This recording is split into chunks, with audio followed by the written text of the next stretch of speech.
Okay, so hello everyone and welcome on board to test with us Google's new AI, Gemini, in an Android application. My name is Justine Pataco and I'm an Android developer at Ipon Technologies. And I'm Ayutan Lopez Mendez, also an Android developer at Ipon Technologies. Before coming here, I saw that in this year's program, there is a lot of talk about AI. So maybe some people are thinking something like, oh shit, here we go again about AI. But personally, I think this is an example that shows that 2024 will also be a year for AI. So if you're curious about how Gemini can influence your app development, then you're at the right place. And so to get started, what exactly is Gemini? You've probably heard this before, but let's see.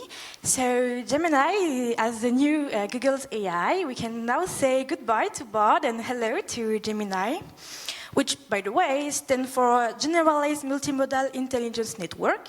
It's a large language model, and it was released in December 2023. For this presentation, we will be using the 1.0 Pro version, so keep that in mind. And I've said Gemini a lot, but in fact, it's a family of models. And in the client SDK that we will be using, there is two models. The first one is Gemini Pro, which takes text as an input. And the second one is Gemini Pro Vision, which also takes images as an input. And they both return text as an output. Well, now that we know that, well, I will do the joke. Again. So now that we know all of that, I guess we can get started. Wait, in fact, we have a little disclaimer to make because Gemini SDK is currently available in every region. So if you want to integrate it in your application, then be sure to check your eligibility on the website. And with that, we also need two important things. The first one will be a VPN, because as European, we don't currently have access to the Gemini SDK, sadly. So we will need to be a little bit sneaky. And the second one that we will need is a special version of Android Studio, which is Android Studio Preview with the Canary build. So we will need the latest version of Android Studio, which is this one, to use Gemini in your application. And before starting, we can ask ourselves, how can we create a new project? Okay, so now we're going to ask ourselves, how can we create a project with Gemini integrated into it with Android Studio? So going to Android Studio, we're going to come here and start by creating a project from scratch, see how long it takes us, and what difficulties we encounter. So, we can see that we already have Gemini API Starter. Let's click on it and see what it does. So, basically, it creates a starter app for using the Gemini API. Okay, let's give it a name for today, Android Makers. Oops. Click on Next, and you can see that it asks us for an API key, but it also gives us the website to get this API key. So when you click on it, you are redirected to the Google AI Studio site. Here you can create API keys. As you can see, we already have some API keys because we play a bit with it. But if you click on Create an API key, it's going to ask you to select one of your Google Cloud projects. If you don't have any, it's going to create an API key and the default Google Cloud project named Generative Languages Client. But if you already have some, you have to select one. So basically, if you want a new API key for a new Google Cloud project, you have to first create a new Google Cloud project. We're going to select this one.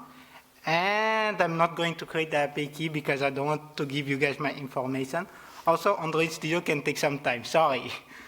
So let's come back to Android Studio, and we already created the project. We didn't say anything, so this is the basic project. I'm going to run it. And close this.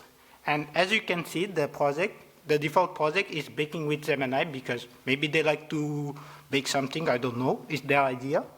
And you can select some image. You already have your prompt. Provide a recipe for the baking goods in the image.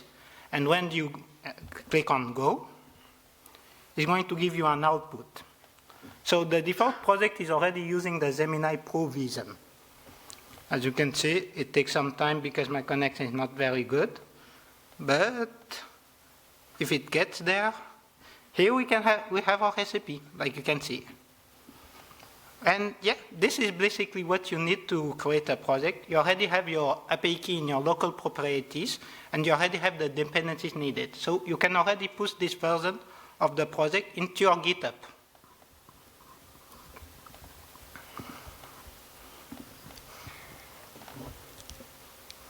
Awesome, so that was this easy. But I also heard that you created a special project for today which show all the features of this model. Can you show us? Yes. So the project that we created today is Demo Gemini. It's not the most original name, sorry. But it's going to be a project that is going to go to the different features that Gemini provide to us. It's a simple project. We're only going to have a view and the view model. And in the view model, we are going to pass as a parameter the Gemini models that we need. So let's come back to the project. And this time we are going to launch the Demo Gemini. And we are going to start with the first one, generate content. Just take a text as an input, and it's going to output a text. As you can see, I'm going to ask it to talk about One Piece because I'm a big anime fan. And while we wait for the response, because it can take some time, we are going to go to the code. So here, as you can see, the response is generated, good. And you can scroll it, you can see it's a response generated by Gemini. But here we have as a parameter generative model. It's going to be the model that we are going to use to ask the model to generate responses. And this time we are going to use the method generate content. Generate content, as the name, it takes an input text, a prompt from the user, and is going to output a generate content response, the response generated by the model. But let's try to understand what is a generate content response.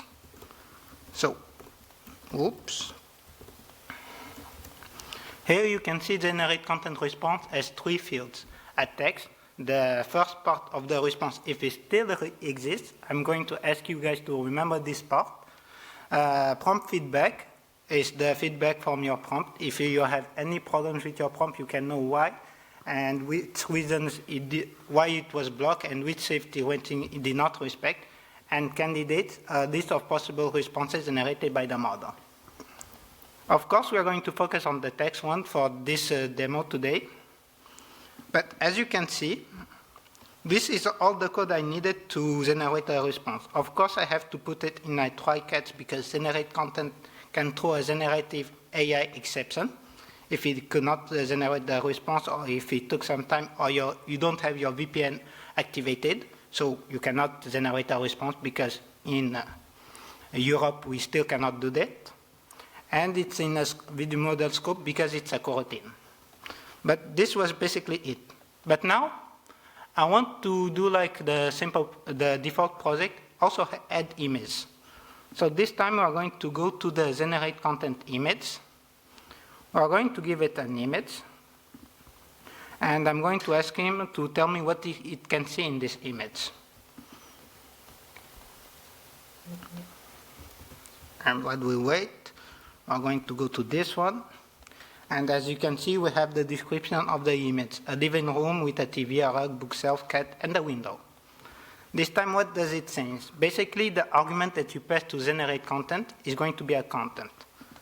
Content is going to be a collection of text, image, and binary parts, basically. And as you can see, you can pass it like this. An image, you're going to pass a bitmap, and the text, you're going to pass a string. And you can pass as many images and text as you want. Of course, you have to respect as many tokens you can provide to it. But yeah, that was basically it for the generate content image. That's all we need. Of course, a small disclaimer, this version has to use the Gemini provision, but we are going to come back to that. Now that we saw that our responses can take some time, I want to improve a little bit, because for me it's still not enough. I want the response to be a little more interactive. So we are going to come to the streaming part. So I'm going, again, to give it an image, and this time I'm going to tell it to write a long poem about what you see in this image.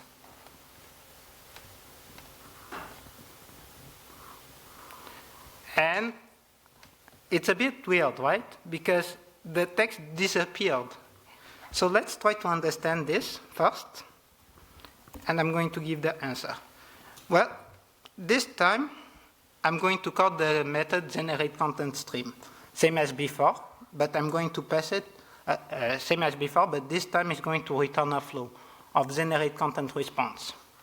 But why did the response disappear? Like the text, we don't have the full response here. It's because I only saved the first part of the response. Each content response is going to be always the first text part. So if you don't save all the texts, you don't have the full response. So if we take this down and we save it on a list and run it again, coming back to the streaming part,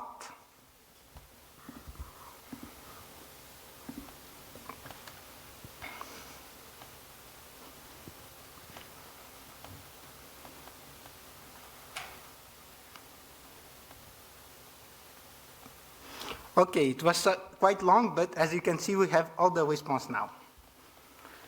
Now, as you saw before, I only typed one time, and I could not have a discussion with the model. It didn't save all the previous things that I asked for it. So I want to create a discussion. For this, we are going to generate SAT, and I'm going to ask it like before, can you tell me about One Piece?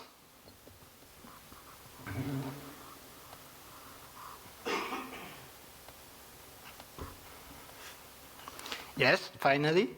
And this time I'm going to tell it to tell me more about the teams also.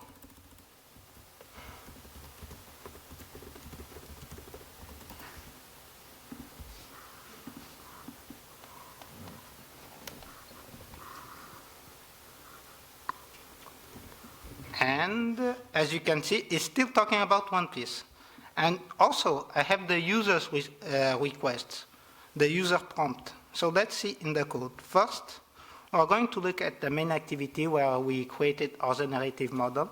And this time, with the generative model, we're going to start a discussion with the user and all the previous interaction that the user had with the model.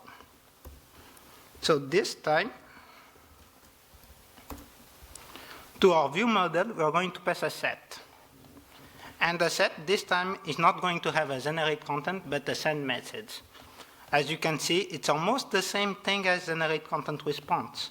It also takes a prompt as a parameter, and we return the generate content response. So what's the difference? The difference is that send message is also going to save the previous interaction. In this list, history is going to be a mutable list of all the previous interactions that you had with the model. So I don't really need to save my generate content response. I can only use the history, and we already have a display like this. Of course, it's not the best method, I think. It's better that you save your own responses, and also because with send message, you also have send message stream. So if you want a stream with history, it's better that you save it on your own list. But now that we saw all these features, I like a bit of bonus, like a dessert in life. So let's look at this. And this time, I'm going to also give it an image and tell me what it can see in this picture. And while we wait a bit, we have also the answer like before, but this time we have the total tokens for the current prompt. Let's look at the code to see what it means. And this time, as you can see before, I created a content, but I also called the method count tokens. This method is going to count how many tokens your prompt took to how many tokens your prompt is, basically. And it's really useful because we have some limitations about how many tokens we can use with Gemini. So you can know this by calling the method count tokens. So yeah, this was basically it, a really easy introduction to Gemini, but let's run it back one more time. Okay, so we've seen a lot of things during this demo, so let's go over a quickly overview of all the methods you will need to remember if you want to integrate into your application. So the basic one is generate content, so you take an input and return a content generated by Gemini. Start chat, it initializes a multi-tone conversation, well, a chat. Send message, send and add a user message to a conversation. Generate content stream is the same as generate content, but with streams. Send message stream, again, is the same as send message, but with stream. And last one, count tokens, count the number of tokens from the prompt, and allows to generate more shorter and specific responses. So we've done a lot of testing on our own, and we wanted to give you a little feedback of what we thought about the Gemini SDK. It's worth what it is, but here it is. So what we really like it is that it's really easy to understand, to configure, and to integrate, as you've seen. We don't need to be an AI expert to use it, to integrate it into our app, to understand the method, etc. And it can really be time-saving if you, for example, want to add a little chatbot in your own application because of how simple it is to use. But on the other hand, what we didn't really like it is that when you're using the Gemini Pro model, images are mandatory in your prompt. That means if you do not add an image in your prompt, it will not work. So, well, it will throw an error. But so you have to be careful with which model you're working because of that. The second point is that it's currently unavailable in Europe, so we have to use a VPN, and it was kind of a heartache because of that. And the last point is that it's still new, so we can change quickly. You have to be careful. For us, we had to change our demo like last week because of that. The quick start project, the default one, changed, so we had to rework a little bit of our demo because of that. So stay up to date if you're interested in this technology. And I think that's it for us. Thank you very much for coming here, for listening. And you can also find all the projects and slides in this QR code. Yeah. If you have any questions.